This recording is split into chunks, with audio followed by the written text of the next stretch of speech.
Padre, queremos agradecer la bendición que tú nos das de podernos reunir para aprender de tu palabra. Como siempre, tu palabra es nuestro alimento. Es la que nos permite a nosotros caminar por sendas justas, tener pies afirmados sobre esta realidad que vivimos. Gracias porque tu palabra es lumbrera a nuestro camino. Por ella nos podemos guiar. Ella es la que nos da sabiduría para cada una de las decisiones que hemos de tomar. En este tiempo, permítenos disfrutar de tu palabra, de tu enseñanza y fortalecernos en la fe, en la esperanza y en el amor. Y particularmente en este tiempo, en la esperanza de la vida eterna que nos tiene preparados a cada uno de nosotros. Así te lo suplicamos en Cristo Jesús. Amén. Esta es una imagen que nosotros particularmente hemos visto en nuestra vida en esta tierra, los cementerios. Y recuerdo que cada vez que se va a un servicio fúnebre, porque ha fallecido un ser querido, sea un amigo o un familiar, se piensa acerca de, ¿y qué pasa al otro lado de la muerte?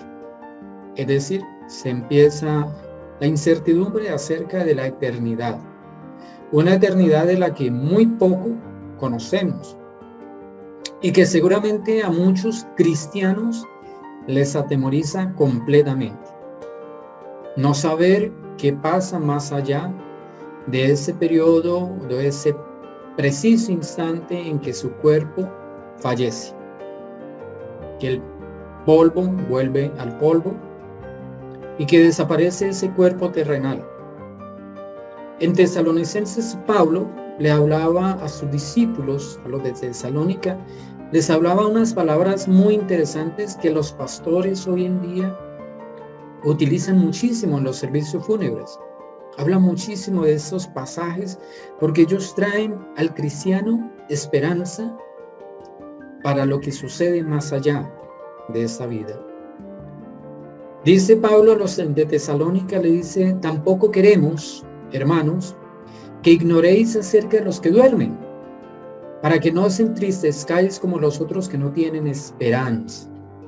En primer lugar, Pablo no habla de muerte, Pablo habla de dormir, porque eso es efectivamente lo que le sucede a un cristiano. Estoy hablando de cristianos, estoy hablando de personas que han tenido su encuentro personal con Cristo Jesús, que le han reconocido a Él como Señor de sus vidas y que en su corazón creen que Jesucristo es Dios. Y si nosotros no queremos que ustedes ignoren acerca de esas personas que mueren o que duermen, como lo dice Pablo, para que no se entristezcan como otros que no tienen esperanza. Luego, para nosotros los cristianos sí hay esperanza. Para los que no son cristianos no hay esperanza. Y aquí es donde viene el consuelo de la palabra de Dios para con los cristianos. Cuando falleció mi madre, para mí no fue un motivo de tristeza, porque fue un motivo de gozo. Saber que el anhelo de mi madre, que era cristiana, de encontrarse cara a cara con Dios era profundo. Ella anhelaba estar en la presencia de Dios y saber que en esos momentos partió de ese mundo para encontrarse con Dios produjo en mí gozo, no produjo tristeza, porque tenía esa certeza de que ella estaba muchísimo mejor que yo y estaba en la presencia de Dios. Luego, no hubo tristeza en mi corazón porque había esperanza en mi corazón. Y cada vez que me acuerdo de mi madre, aunque yo la he amado muchísimo, siempre me produce alegría, siempre me produce gozo, no me produce tristeza, porque sé que en estos momentos ella está viendo la gloria de Dios, está en la presencia de Dios. Esa es mi esperanza puesta en la eternidad de su vida. En el versículo 14 dice: porque si creemos que Jesús murió y resucitó, así también traerá Dios con Jesús a los que durmieron en él. Recordemos que Jesucristo fue el que primero murió y resucitó. Fue la primicia de la resurrección, fue Jesucristo mismo. Estamos hablando de aquel que entregó su vida por nosotros, murió, descendió al Seol y resucitó, y juntamente con él llevó a todos los que durmieron en él, y lo vamos a explicar en las siguientes diapositivas. Por lo cual os decimos esto en palabra del Señor. No está diciendo Pablo, eso son palabras mías. Al contrario, Pablo dice esto en palabra del Señor. Está afirmando unas cosas que Jesucristo mismo le dijo. Que nosotros, que vivimos, que habremos quedado hasta la venida del Señor, estamos hablando de la segunda venida, no precederemos a los que durmieron. Es decir, ya a estas alturas del partido hay muchos cristianos que han fallecido. Dicen, nosotros no precederemos a los que ya durmieron. Es decir, vamos despuesito de ellos. Porque el Señor mismo, con voz de mando, con voz de arcángel y con trompeta de Dios, descenderá del cielo, y los muertos en Cristo resucitarán primero. Aquí se hace una connotación de no duermen en Cristo, sino muertos en Cristo, hablando de muerte versus resurrección, las dos caras de la moneda. Están muertos físicamente, terrenalmente, pero van a resucitar primero que nosotros, los que estemos vivos en esos momentos.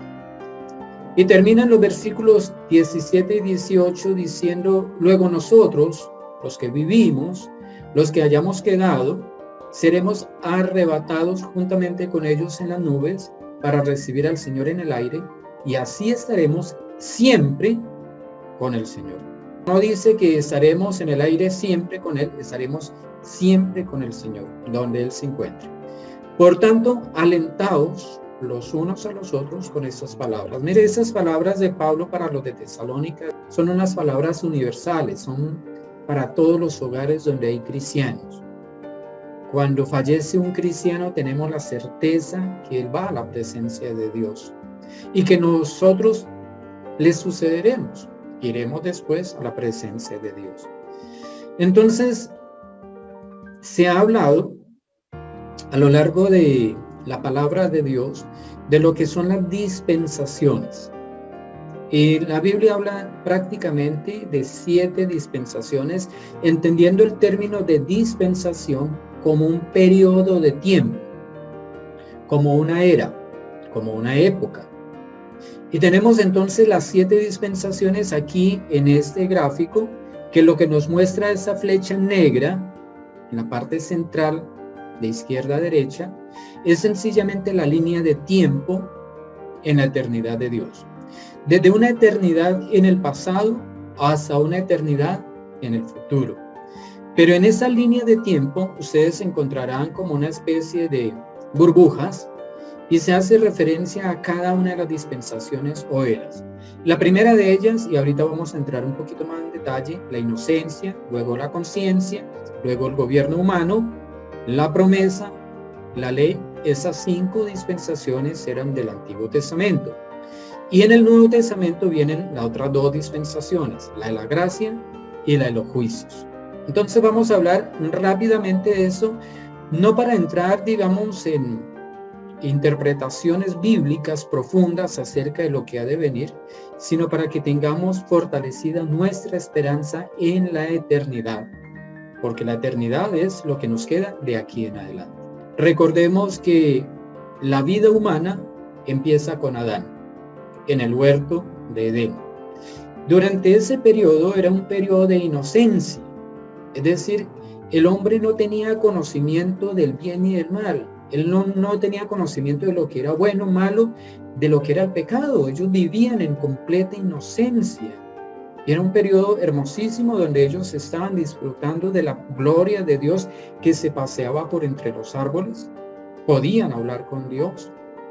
Sin embargo, ese periodo fue corto. Aunque empezó muy bonito, hermosísimo, terminó mal. Y terminó mal en el momento en que el hombre abrió sus ojos al pecado y empezó a conocer el bien y el mal. Y ahí, justamente en la situación en la que Abel muere por causa de Caín, queda la descendencia de Set, el tercer hijo de Adán. Y a partir de ese momento empieza una segunda época, la época de la conciencia. Ya aquí en esta etapa o dispensación, los hombres tenían conocimiento de lo que era bueno y de lo que era malo. Ya ellos sentían temor porque podían estar actuando bien o mal. Entonces es una época en la cual viene toda esta situación que el hombre se pervierte, entra en una cantidad de vejámenes, pecados ante Dios que colman la paciencia de Dios, y lo que había empezado bien con la descendencia de Set termina mal, con lo que es el diluvio universal, la destrucción de toda la raza humana por causa del pecado del hombre. Es cuando Dios decide acabar abruptamente esa etapa de la conciencia, elige una familia, elige a un hombre, y con ellos empieza una nueva dispensación conocida como el gobierno humano. Y empezó bien. Empezó con Noé poniendo su pie sobre la tierra después de haber descendido las aguas del diluvio universal.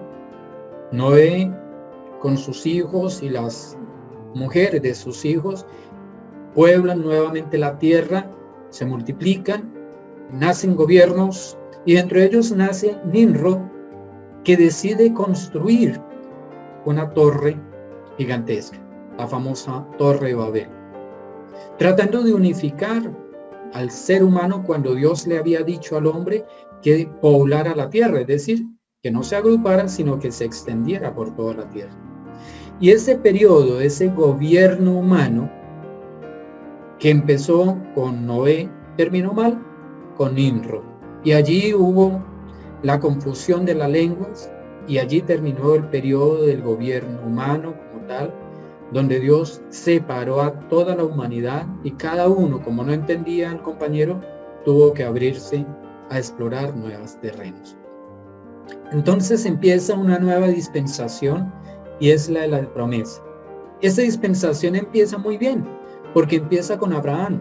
Lo llama de Ur de Caldea y le dice: vete a la tierra que yo te daré a tu descendencia para siempre, y le da la promesa a Abraham de tener una descendencia numerosísima, más que las estrellas que él podía contar, más que la arena del mar, y empiezan unos periodos hermosísimos durante la época de Abraham. Pero este periodo de la promesa que empezó bien también termina mal. Este pueblo se fue acercando hacia Egipto, y recordemos que cuando José estaba gobernando a Egipto, en el pueblo tuvo la protección del imperio egipcio, pero posteriormente ese imperio que protegía al pueblo hebreo lo esclavizó.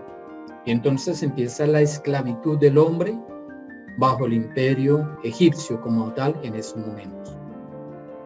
Ahí termina la promesa, esa dispensación, la época de Abraham, de los patriarcas, como que también se le conocía, porque estaba Abraham, su hijo Isaac y su hijo Jacob, que después cambió el nombre por Israel. Y empieza la otra dispensación, que es la de la ley, cuando Dios escoge a un hombre, a Moisés, que había sido criado por egipcios, pero en su sangre era hebreo, y lo envía como libertador de su pueblo para sacarlo de la esclavitud y llevarlo a la tierra prometida.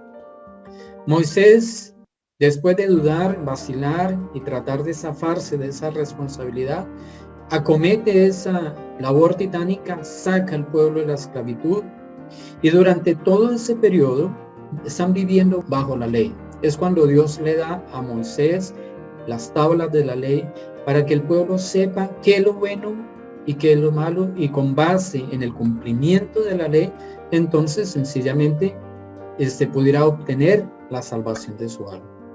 Sin embargo, eso que empezó también terminó mal, porque el pueblo se rebeló contra Moisés, porque el pueblo no se sometía a la ley de Dios, rechazaba la ley de Dios, y aparece un periodo más o menos de unos 400 años que le llamamos un periodo intertestamentario, es decir, un periodo en el cual no se conoce mucho acerca de qué pasó con el pueblo hebreo y con las Sagradas Escrituras y con todo ese proceso que estaba llevando Dios. Son 400 años más o menos de silencio, donde no tenemos mayores informaciones, y eso es lo que conocemos un periodo intertestamentario, que es simbolizado en las Biblias mediante una hoja en blanco. Ahí hay como un periodo de silencio completo. Luego entonces entramos ya a otra dispensación porque viene la obra de Cristo Jesús que divide estas dos etapas tan importantes. Da su vida, Jesucristo muere, resucita, asciende al cielo y luego viene el Espíritu Santo sobre los cristianos y empieza el periodo de la gracia. Un periodo hermosísimo del cual todavía nosotros estamos participando. Es decir, cada uno de nosotros somos partícipes de esta dispensación llamada la gracia. Es la época de la iglesia, donde nosotros estamos aquí sobre la tierra, pero el Espíritu Santo está sobre nosotros continuamente. Y se vienen perfilando situaciones donde se empieza a ver confusión de religiones, donde se empiezan a dar evidencias de la apostasía. Ahorita terminando la gracia, se viene un periodo de tiempo conocido como la Gran Tribulación. Son 7 años en los cuales hay una transición entre el periodo de la gracia o la dispensación de la gracia y la dispensación de los juicios. Antes de empezar esos 7 años, viene Jesucristo, desciende hasta las nubes y allí rapta a la iglesia. Es lo que dice Pablo cuando leíamos eso de Tesalónica. Los muertos en Cristo resucitan, se encuentran con Cristo Jesús en las nubes y nosotros los que quedamos ascenderemos en esos momentos a encontrarnos con Cristo Jesús.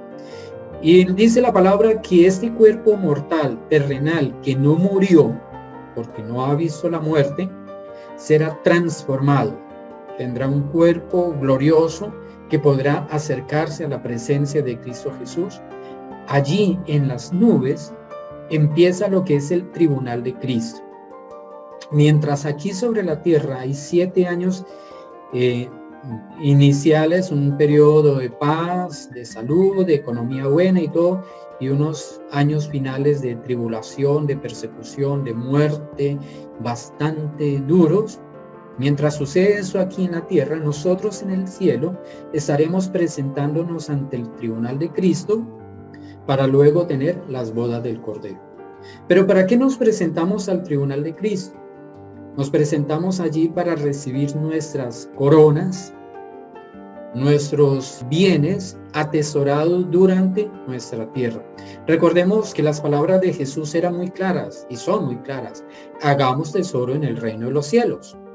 Siempre debemos poner nuestra mirada en el cielo y hacer nuestros tesoros allí.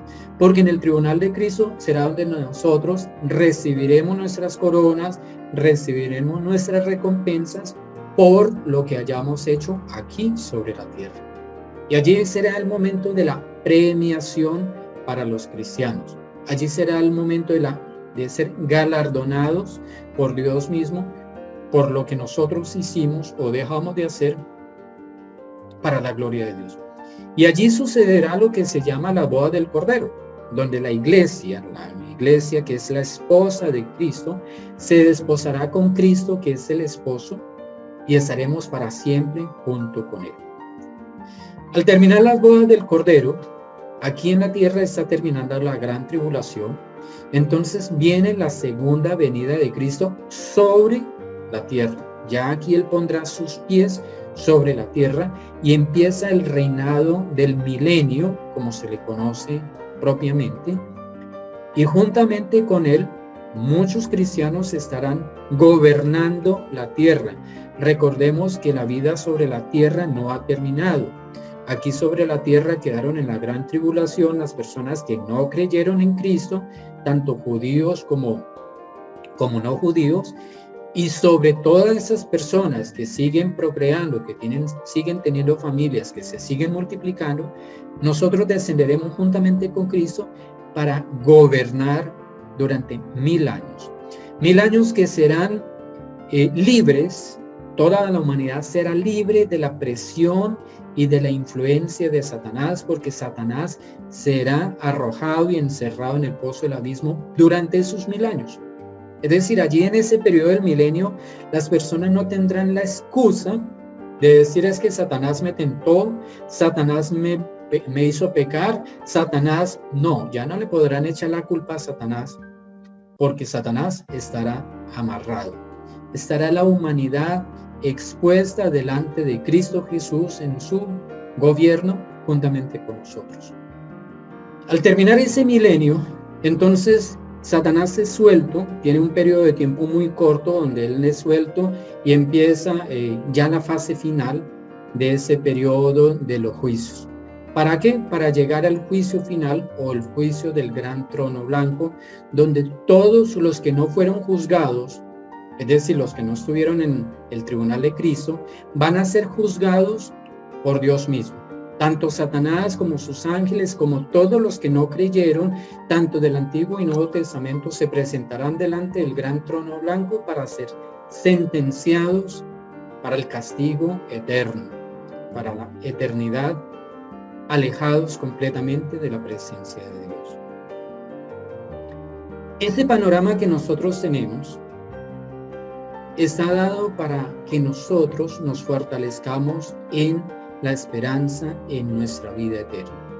Cada uno de nosotros nos vamos a enfrentar a ese momento donde partiremos antes que nuestros seres queridos y estaremos en la presencia de Cristo Jesús, esperando la resurrección de nuestros cuerpos para entrar al tribunal de Cristo y a las bodas del Cordero. Pero si alguno de nosotros queda para el momento en que empiece la gran tribulación en la tierra y Cristo baje a las nubes y rapte a la iglesia, pues ese cristiano se va a encontrar directamente con Cristo Jesús en el tribunal del trono blanco para recibir las compensaciones, los premios que Él tiene preparado para nosotros.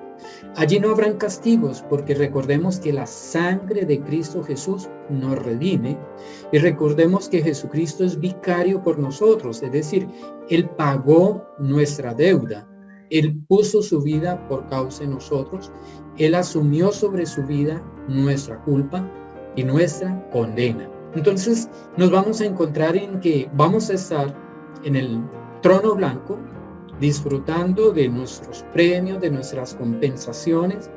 Entraremos a las bodas del Cordero y de ahí en adelante, como diría alguien, todo será color de rosa. Porque es que estar en la presencia de Dios no es otra cosa sino algo maravilloso, es algo glorioso. Pablo lo describía en una forma impresionante. O sea, vio cosas que hombres no han visto. Juan el Bautista vio cosas espectaculares. Nosotros las vamos a poder ver, las vamos a disfrutar, pero por la eternidad. Luego, pregúntate, ¿cómo está tu esperanza en tu vida eterna? ¿Será que tú le tienes temor al momento en que tú partas a la presencia de Dios? ¿No estás seguro que la presencia de Dios es suficiente para otorgarte la eternidad y estar en la presencia de Dios para siempre, siendo libre del castigo al cual será sometido Satanás y sus seguidores? Pues bien, vamos a orar entonces para que esa esperanza en la vida eterna sea en nuestro corazón una seguridad dada por el Espíritu Santo y no por argumentación humana. Oremos entonces.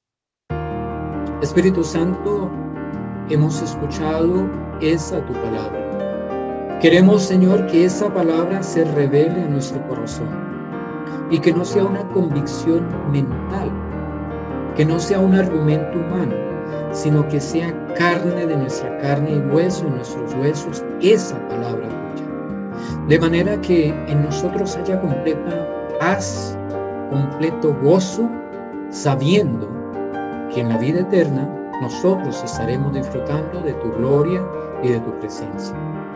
Gracias porque no le vamos a tener temor a la muerte. La muerte para nosotros será sencillamente abordar el bus de la eternidad para estar juntamente contigo por siempre. Gracias te damos por esa esperanza que colocas en nosotros. Y qué bueno saber que tu palabra contiene palabras de alientos para nuestras vidas. Las dejaste, Señor, para que nosotros las vivamos, las disfrutemos y tengamos esa fe, esa certeza, esa seguridad que nuestras vidas están delante de ti para siempre. Te alabo, mi Dios, por esta enseñanza tan particular y pido que esa enseñanza se grabe en el corazón de cada uno de los que escuchan esta tu enseñanza. En Cristo Jesús te lo suplico, con acción de gracias.